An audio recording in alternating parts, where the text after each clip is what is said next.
Hi everyone, welcome back to my channel, and today I'm going to be reacting to the Big Five's first rehearsals plus the Netherlands.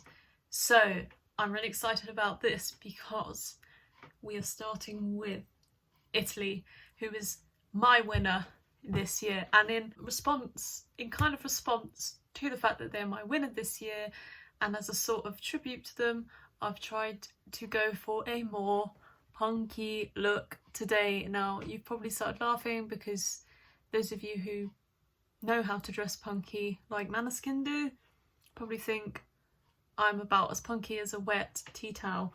But this is the best I could do. This isn't my persona, but I love their music and I just felt like doing something about that. So let's react. This is Maneskin with Zitti of Buoni, and I can't stress enough how much I want this to win this year. If this wins, I will be so thrilled that a different type of entry, something that we haven't had since Lordi, win Eurovision and be respected all across Europe. I mean, this deserves so many points. It's catchy, it's fresh, it's got everything about it that other songs don't have this year, apart from Finland. Let's have a look. I am so excited. Okay, let's go for it. Fingers crossed.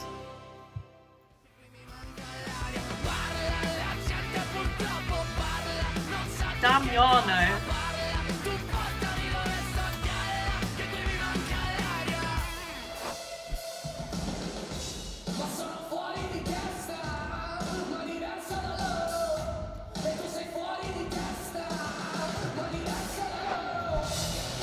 Look at this. They look amazing. It's got so much energy, lots of colours. I mean, the pyro is insane right now. And I like the staircase with the drum on the back. Damiano's just walking around without a shirt on. He's looking great. Look at that pyro! I've never seen so much pyro in my life.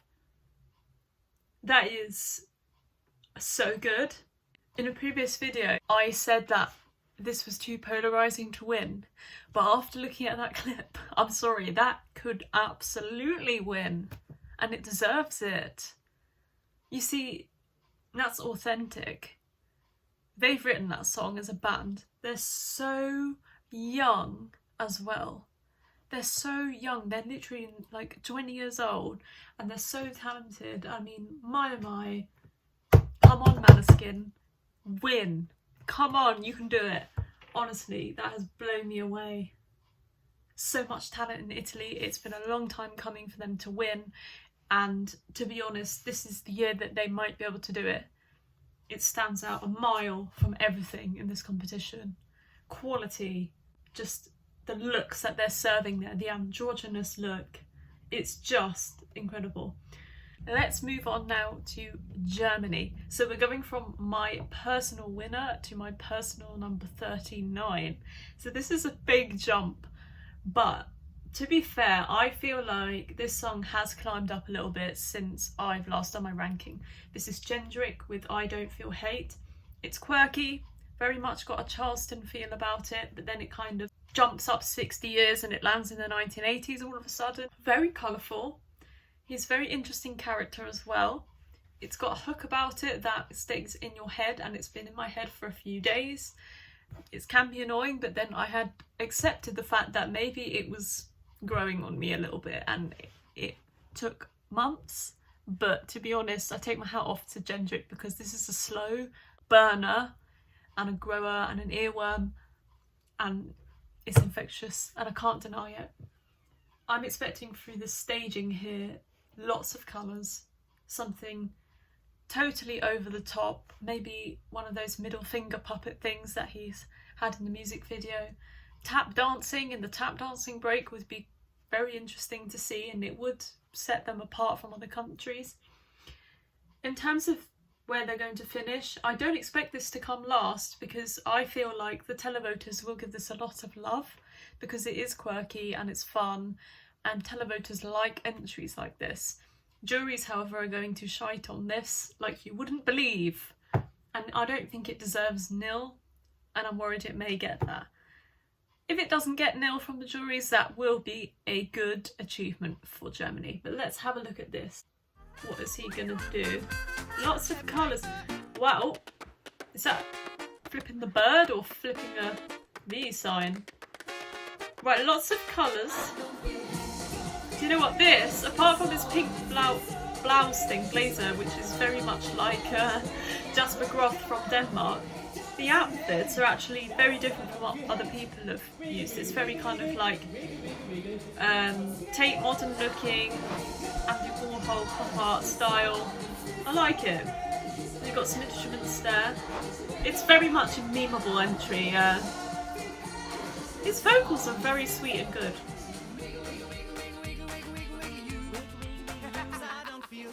Hate.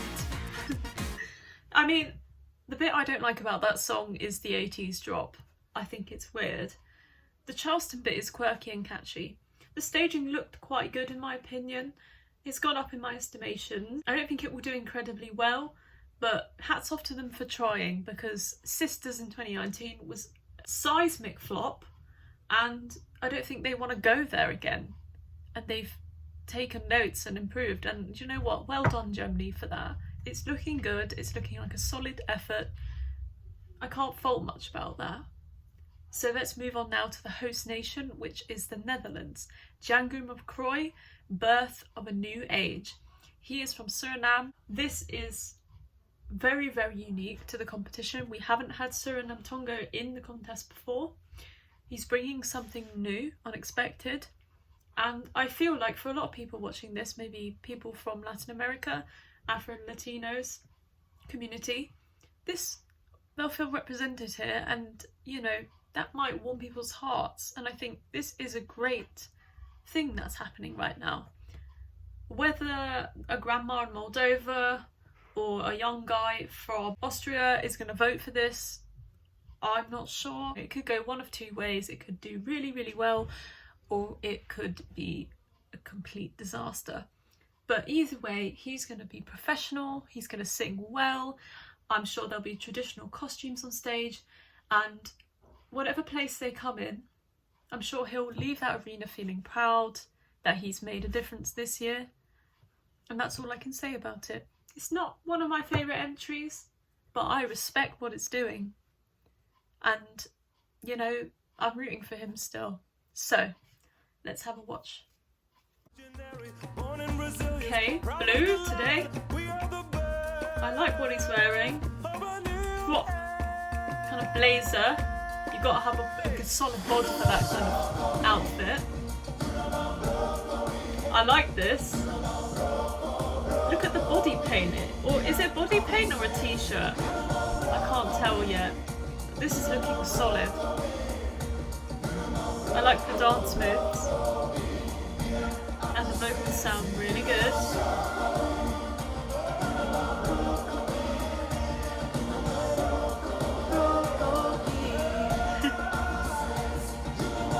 Earwork this.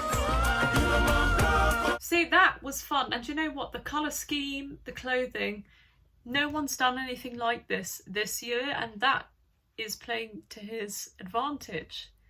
So people will remember this because it's so different, just like with Italy and with Germany. And that's what is great about the Big Five this year. They're all bringing a different piece to the puzzle that's so unique. And this is one of the strongest Big Fives I have ever seen in Eurovision in the last decade. So well done to the Netherlands. It's an upwards trajectory for them. I think in the coming years they're still going to be serving us with quality entries, and yeah, I applaud them. Well done. So let's move on. Now we are going to go to France, who is currently one of the favourites to win. Barbara Pravi with Voila. What a great piece of chanson, very reminiscent of Charles Aznavour, Serge Gainsbourg, Edith Piaf, very old school French, brought into the present day, but it's also very personal to Barbara. This doesn't need much staging because the song is enough to just stand on its own, and also her stage presence is just out of this world. I reckon it will be a copy and paste from the national final in France. This is the best chance of them to win the competition that they've had in a long time. And what a glow up. This is, in my eyes, the biggest glow up between 2020 and 2021 for France. We had Tom Leb last year with the blandest Westlife knockoff song I've ever heard. Not my cup of tea. He was a great singer and he seemed like such a nice guy, but it was very bad for France's standards. And then they've just come back for freaking blood this year. It could win, but it's whether the nations in Europe are in the mood for this type of song to win, because we have had a similar thing happen in 2017, and my gosh, I mean, Salvador Sobral absolutely stole the show and stole so many points that year. Whether this can be repeated, I don't know. It depends on what the flavour of the month is in Europe. They're either going to go for an upbeat song like Destiny, they're going to want something more rocky like Maneskin, or they might go for something more ballad, contemplative like Switzerland or France. So it really is up to the nations, because I feel like the public will be deciding the winner this year, not the juries. So let's have a look at this. I'm excited to see what's going on. I expect quality vocals. We all expected it. It's probably going to be delivered. Okay, all black. Hair is just beautiful. So elegant, so French.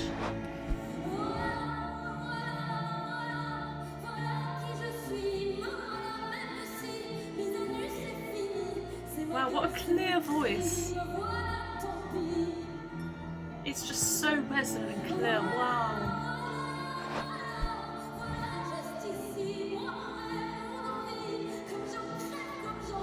Lots of rubato she's using, she's playing with the tempo, because she just knows what she's doing. The song is hers. I mean, wow, that's really blown me away. The song is just hers. So she can play around with the tempo however she wants, because she just knows this inside and out. And that is just, I mean, I love that kind of singer-songwriter vibe about Eurovision entries. And I mean, that was just beautiful. It was just black backdrop, her standing there, centre of attention, doesn't need anything. I expect maybe a little bit of graphics are going to be used like the national final, which brought it up from, you know, an A to an A+, in my opinion. I mean, it's got everything about it that screams a winner to me. Whether that will come into fruition, we'll have to find out. But, I mean, this is going to get a lot of points. It's going to score a lot of points. Jeez, that was so good. Oh my gosh, the big five this year are bringing quality. Wow. We're going to now move on to the UK. Now, I'm worried about this one, as always, because I am from the UK. Like I've said in previous videos, this is the best entry they've sent in years. I mean, compare this to Michael Rice's flop. Michael Rice, I'm sorry, I can't really say much about him because he dissed the contest and he blamed our last place on Brexit. I don't know who he thought he was doing that, or bringing a sourness to the contest, to the vibe of the contest in the UK. Not on. James is more enthusiastic about the contest. He came into it blind, not knowing much about it, and he's learned about all the fans, and he's just been so up for interviews, so respectful, and just a nice guy. And you know what? Even if we don't do well this year, I'm pleased that we've sent somebody that cares and respects the contest and all it represents. And you know what? That is fantastic. And I take my hat off to James, and I really do wish him well for next week, and I'm sending him so much luck. The UK has a form of sending crap staging that makes us look like a complete joke. There's so many things available that the hosting nation lets countries use. All these graphics, LEDs, props, literally so much on offer. And in 2019 we had, you know, Sergei Lazarev with his 7 mirrors set up there. We had Duncan with his interesting lamp effect with the piano, that did really well. Mahmood, really interesting choreography. And then the UK, he just stood there on the stage. There was a half-arsed, stargazing looking backdrop, which had literally nothing to do with the song. It was loosely based on the music video, which nobody freaking watched anyway. And then the UK quickly pulled together a bunch of backing singers who, to be fair, sounded good, but it was not enough to take this entry out of the grave. It was buried when it won that awful national final. So I'm worried about this year. How are they going to stage this? Because it's a party song and it needs a lively staging. It needs dancing. Let's just see. I'm not going to waste much time talking now. My fingers are so crossed for him. I hope he hasn't been let down by the UK delegation. Jeez, I'm actually going to have a heart attack. Okay, he's got his classic coat on.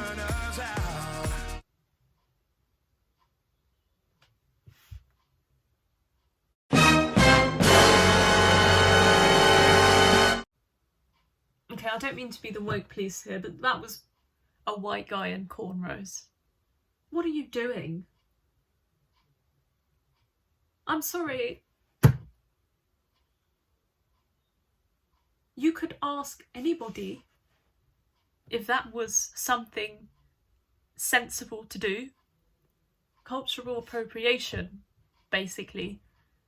And then you've got, I've paused the video here, a person of colour who looks Black British in this group, and then you've put a white guy in freaking cornrows? No. Change this. UK, change this. Oh no. I haven't even got to the rehearsal yet. No. Okay, no, they need to, that is an explosion on Twitter waiting to happen. Don't do it. Okay, that aside, let's just watch the clip. Okay. Lots of trumpets, it seems to be the theme. He's delivering vocals, that's good.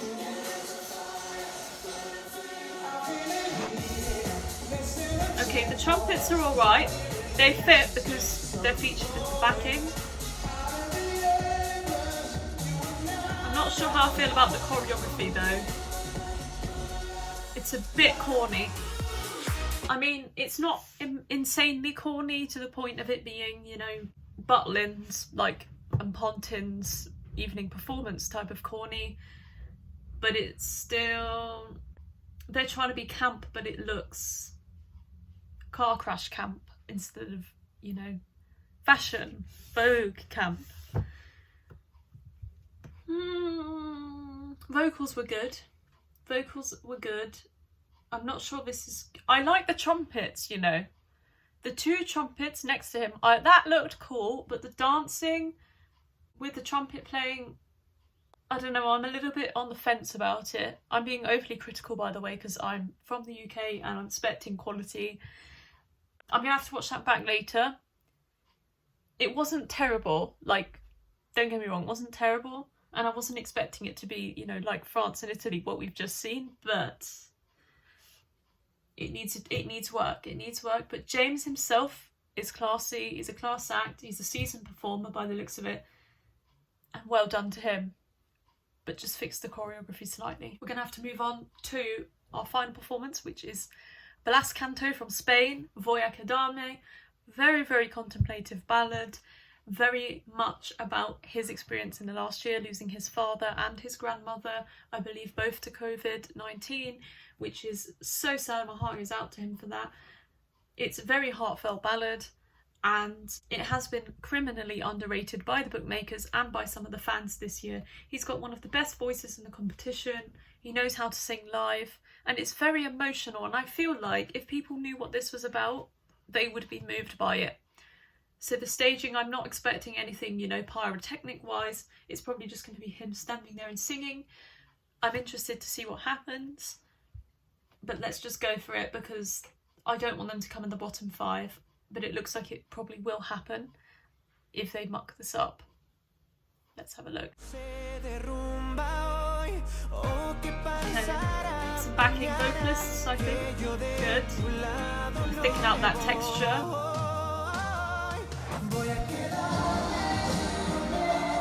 He looks great. I don't know what his middle name is, but I reckon it's Cheekbones.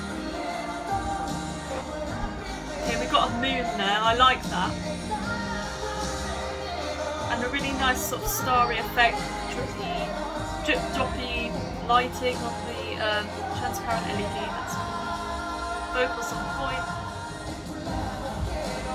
Okay, we've got a sort of shooting star effect.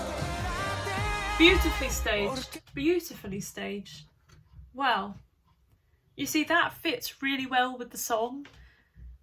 It just marries so well with what he was going for. The backing vocalists sounded good. They were thickening out the texture well. That was good. It's not going to win, but you know what? He should be proud of that because it just looked like a visual feast. And that's all I wanted from it.